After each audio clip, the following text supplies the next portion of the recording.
Tá pensando em comprar um ar-condicionado, ainda não sabe qual você vai escolher? Não sabe o modelo? Se você vai comprar um high-wall, um famoso split, um piso-teto, um cassete de uma via, cassete de 2 vias, cassete de 4 vias, isso é difícil para você? Se compra um inverter ou convencional? No vídeo de hoje eu vou explicar tudo o que você precisa saber para escolher o melhor ar-condicionado para sua casa. Para quem não me conhece, meu nome é Gabriel Pardo, sou especialista em refrigeração e climatização e trabalho desde 2005 com equipamentos de climatização e refrigeração. Então, bora pro vídeo que tá top. Vamos lá.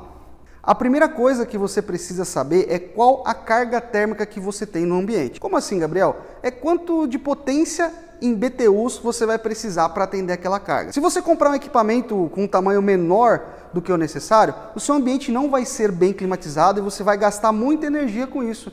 E se você fizer outra coisa, que é comprar um equipamento muito maior do que o necessário para o seu ambiente, você também vai consumir muita energia. Então, por isso, a primeira coisa é você fazer um cálculo de qual é o equipamento que você vai utilizar. E durante esse vídeo eu também vou explicar como é que você faz para ter acesso a esse cálculo. Uma coisa importante é que depende do projeto que você utilizar, você vai ter um equipamento diferente. Por exemplo, se você chegarem aqui mais perto, aqui nós temos alguns equipamentos que nós chamamos de high wall. Por que high wall? Porque ele vai ficar na parte de cima da parede. Esse aqui é o famoso e tão conhecido aí como o split, né?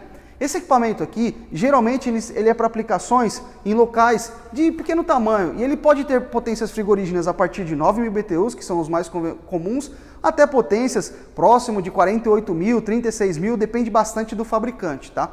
Ele tem vários benefícios, entre eles a facilidade de você colocar no ambiente e ele se encaixar muito bem com o ambiente. Eu tenho esse aqui que é uma versão da Samsung e esse aqui que é um outro equipamento também da Samsung. Se você chegar bem perto aqui, ó, você vai ver que ele tem como se fosse poros aqui, tá vendo? Como se fosse vários furinhos. Isso aqui é uma tecnologia chamada Wind-Free. A tecnologia Wind-Free, nesse equipamento você escolhe se você quer aquele ar frio batendo em você ou se você quer trabalhar sem aquele ar, sem o vento gelado em cima de você. Ele distribui o ar de uma forma bem diferente, então é uma opção muito interessante. Então é um equipamento muito utilizado para residências, é muito utilizado também para pequenas salas de escritórios. É um equipamento que eu recomendo que sempre quando você for escolher, escolhas por equipamentos com tecnologia inverter. Esses dois aqui são equipamentos com tecnologia inverter. Qual que é a diferença do inverter? O inverter, o seu compressor, o motor, é onde nós temos o maior consumo de energia, tá bom? Então, quando eu tenho um equipamento do tipo inverter, ele faz com que o compressor trabalhe somente o necessário, na velocidade necessária para refrigerar a sala. Diferentemente dos equipamentos mais antigos, que são os famosos on-off, ou então equipamentos que nós chamamos de fixo, ele liga, entrega toda a potência e fica em potência máxima até atingir temperatura e ele desliga. Então esses equipamentos on-off, eles costumam consumir mais energia. Aqui eu tenho um cassete, tá? Que é esse equipamento aqui.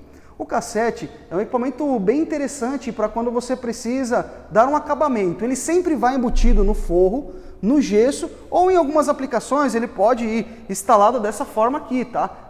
Muitas vezes até aparente, com algum acabamento ou algo do gênero. Qual que é a vantagem de ter um equipamento igual esse? Principalmente a distribuição de ar. Por quê? Ele pode ser um cassete de 4 vias, por exemplo, então você vai ter saídas onde ele distribui o ar. Por que ele vai embutido? Porque se você olhar aqui na lateral, ó, ele tem um espaço, tá? E esse espaço, geralmente o forro ele vem aqui, ó. Ele vai encostar o forro aqui, certo? Nesse ponto aqui, e você só vê a parte de baixo. Olha como que ele é bonito por baixo. Então você só enxerga a parte de baixo, porque todo esse restante do equipamento, ele está embutido no gesso. Então você precisa ter, geralmente, um ressalto, tá vendo? Ó? Então se você está pensando em instalar um equipamento desse, você precisa falar para o seu gesseiro ou para a pessoa que for fazer o projeto para você, deixar esse espaço aqui para que você consiga fazer a instalação. Cada fabricante tem um espaçamento diferente. Tem fabricantes que têm um espaçamento menor, tem fabricantes que têm um espaçamento maior, então sempre consulte o fabricante antes de fazer o seu projeto de instalação. Outra coisa, você pode trabalhar também com um cassete de uma via. Esse aqui, que é o cassete de 4 vias, ele geralmente tem 4 saídas. Existem alguns modelos desse aqui de 2 vias também. Só que esse aqui, ó, é o cassete de uma via. Olha só que acabamento bonito.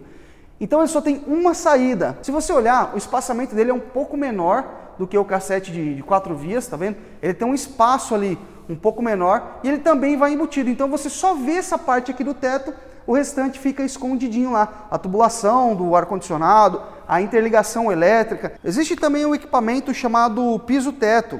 Ele é um equipamento geralmente utilizado em instalações um pouco maiores, como escritórios, ou até mesmo alguns salões de festas, indústria e principalmente alguns comércios, tá? A vantagem do piso-teto é que ele tem um deslocamento um pouco maior do que os outros equipamentos. Então a flecha de ar dele, ou seja, o tanto que ele joga o ar, o deslocamento de ar dele é um pouco maior, e aí também serve para aplicações do tipo industrial e também comercial, residencial de grande porte, e em alguns casos também, quando eu preciso de uma convecção de ar muito maior, aí eu posso utilizar um equipamento do tipo piso-teto. Gabriel, mas por que ele chama piso-teto?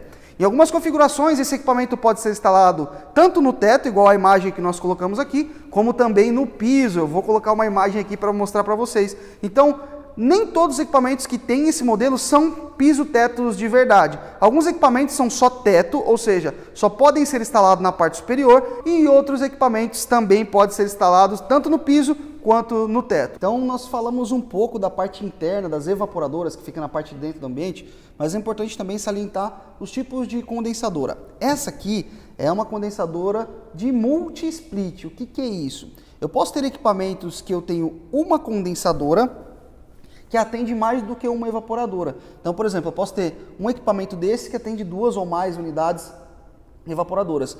Quando que é recomendado isso aqui? Quando eu tenho pouco espaço para mim colocar na parte externa. Então, por exemplo, hoje a gente tem apartamentos, eu tenho muitas vezes casas onde eu não tenho muito espaço para deixar esses equipamentos aqui, então você pode ter uma unidade dessa que atende mais de uma daquela ali, certo? A gente chama isso aí de multi-split. Ou você pode usar também o sistema que a gente chama de 1 para 1, que é igual essa aqui, tá? Eu posso ter uma unidade dessa, uma unidade condensadora que toca somente uma unidade evaporadora. Então, dependendo do seu projeto, dependendo do que você vai fazer, é importante você verificar isso.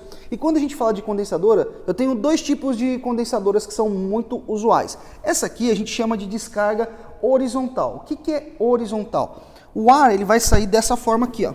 Eu vou pegar o ar de fora e ele vai jogar o ar para cá, certo? Então, esse aqui é o sentido de deslocamento do ar. Mas existem unidades também que nós chamamos de unidades de descarga vertical, que aí eu tampo isso aqui, geralmente elas são similares a um barril, e aí eu jogo o ar para cima. Então, dependendo do meu projeto, dependendo do tamanho do meu projeto, de como eu vou montar esse projeto, eu posso utilizar condensadoras diferentes, seja descarga horizontal ou vertical. Então eu espero que vocês tenham gostado desse vídeo, espero que você já se inscreva no canal, deixe o seu like e coloca aqui embaixo a sua dúvida. Para você encontrar tabela de cálculo, eu vou deixar um site aqui embaixo também, que é o site da Poloar. Lá você consegue pesquisar preços, você consegue comprar equipamentos iguais a esse e você vai com certeza ter uma melhor opção de valor. Um forte abraço e espero você no próximo vídeo. Valeu!